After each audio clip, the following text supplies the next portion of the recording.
Doji, Satanyoko, Sidodiemu. Kale, come Pudamu, come Matakamu, Pudamu, Seke, Karombi, Kadoji, come Satanyoko, Kauri. Do not be a bedroom, up in a bedroom, I'm going to take it. Up in a bedroom, mango, Bushiremu, Pidim Mamma, Satanyoko, Pidim Mamma, Sidoji, Siduji, Siwuri, Satanyoko.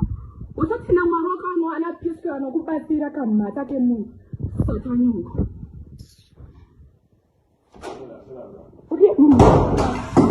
Hey, Sidoji. Mata kwako ni kwa mela kumsatanyoko.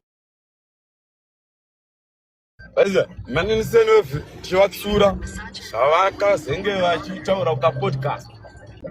Ayo nganda dio hip hop top 3 hip hop aina Holy Ten here na Saint Flow na Baga hip hop ipi.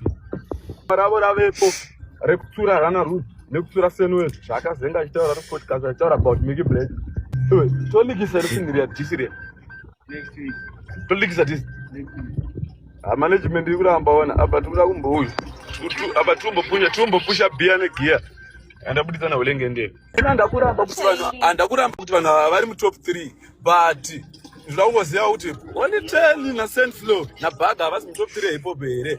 And ndinoda kubvunza kuti iwewe chigaro unozviisa pachigaro wega here? Saka kuti unogadzwa mumambo nevanhu. Unozvigadza mumambo here kuti mungo todanzi inda number 1. Mu top 3 muna Rana Rose na Votes na Blink 4 kuna Holy Ten na Saint Flow na Baga. Na T-Gonzi atoriko na T-Gonzi wangu. Iwe, vanhu na T-Gonzi ayamsavajerera ona. Aya mapioneer hip hop waona. Vanhu vekuti kwavakato zvinhu zvavakaita zvakawandisa ona kudaka zvaitwa nana Rana Rose nana Senwell. Rana Rose atishedza Mickey Black uya paDen Quarter for Street collab. Tasvika paDen Park papa akutiridza song. Takuridza song shamunhu akunogara mumota kukona kugedhoko shamwana vamunhu atitiridze song yatake mbatisi. Akunomira kukona kugedhoko ari mota. Apa mota yacho yakatofa ona. Apa mota yacho yakafa yakatochipa. Zvezvakarohwa nemandudu. Ona manje. I respect Blink for zvokutodaro and I respect Votes waona. But uyu mfana uyu alright abva anozvisa mu top 3. Alright yafunga kuti akaipa here kupfura Holy Ten, akaipa here kupfura Sanda, akaipa here kupfura Baga. Na mfana Senwell akanoti bhaizira akataura ka podcast kake achitotedzera voice yemadhara asi zvita akaipa. But nakamuzwa ndikamufonera mfana Senwell atara ndikati mfana wangu ndikasangana newe ndakupa prone. Avakomana vakadai vanga mfana mudiki atingoita zvekumupindira muswidi dhaa nongoti shalout kuna mfana wangu Trap D mfana Trap D akaipa shalout na Trap D akabva kushinhoi kuti ambomisa Manigaland Manigaland lapana vava Manini Senwell vari kumiswa izvezvi na Trap D ari kupedza kudarika Manini Senwell vakadhisa Mickey Black vakataura zvavanoda vakataura rafu saka mavanga atichavapa mazvokuda vaona.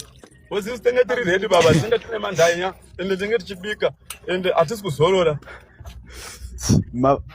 mavanga avo here mavanga atakuvapa mavanga atoda kuvapa mazvokuda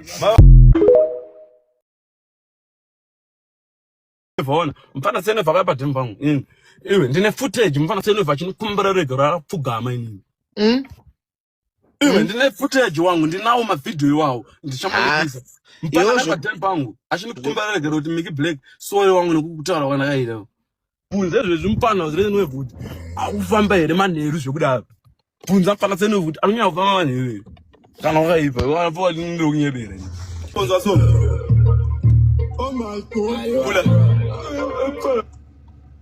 top 3 money Votes na 4 oh my god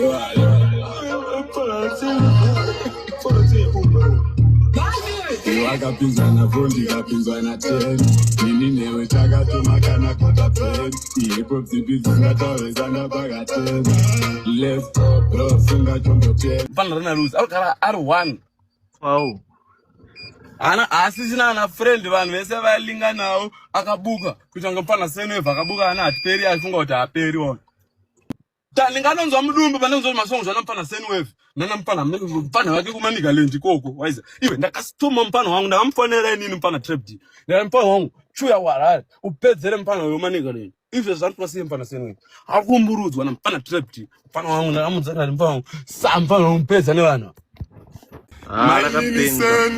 mainini zviri sei wakabuditsa tonya bhama raizorira sei wakatenzera pahiti bhema kazofila sei ndiri gangster wangu ndiri gangster zvokusvika ore iwe ndiri gangster zvokusvika paku iwe mungati wakalafu ungamita bebhlako here zvanakaite nini tapana kalafu ye wangu isu baba takavakontrola wangu kataura kuti wangu kadzi padheni wangu vakatiterera isusu wangu noziva here chimboise kuruga papa